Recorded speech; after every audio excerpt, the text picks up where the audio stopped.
White হাউসে ফেরার প্রথম বছরেই অবৈধ অভিবাসন রোধে এক অভূতপূর্ব রেকর্ড তৈরি করেছেন মার্কিন president Donald Trump.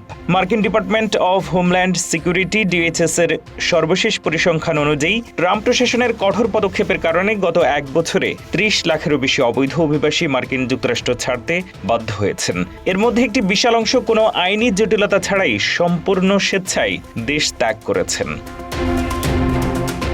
Fox news ডিজিটালের বরাতে জানা যায়, গত ১৭ মে পর্যন্ত ট্রাম্প প্রশাসন প্রায় ৯ লাখ অবৈধ অভিবাসীকে সরাসরি ডিপোর্ট বা বহিষ্কার করেছে এবং আরও ৯ লাখের বেশি মানুষকে গ্রেপ্তার করেছে। তবে সবচেয়ে চমকপ্রদ তথ্য হলো প্রায় ২২ লাখ অভিবাসী স্বেচ্ছায় দেশ ত্যাগ বা সেলফ ডিপোর্টেশনের পথ বেছে নিয়েছেন।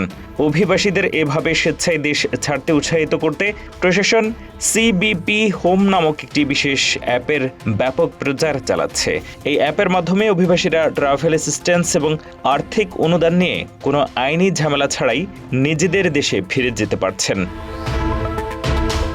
হোমল্যান্ড সিকিউরিটি বিভাগের মতে এই অ্যাপ ভিত্তিক প্রোগ্রামটি প্রথাগত আইনি বহিষ্কার প্রক্রিয়ার চেয়ে অনেক সাশ্রয়ী এবং এর মাধ্যমে করদাতাদের প্রায় $৩৯ বিলিয়ন বেশি সাশ্রয় হয়েছে। এছাড়া দক্ষিণ সীমান্তে অবৈধ অনুপ্রবেশের সংখ্যাও নাটকীয়ভাবে কমে গেছে।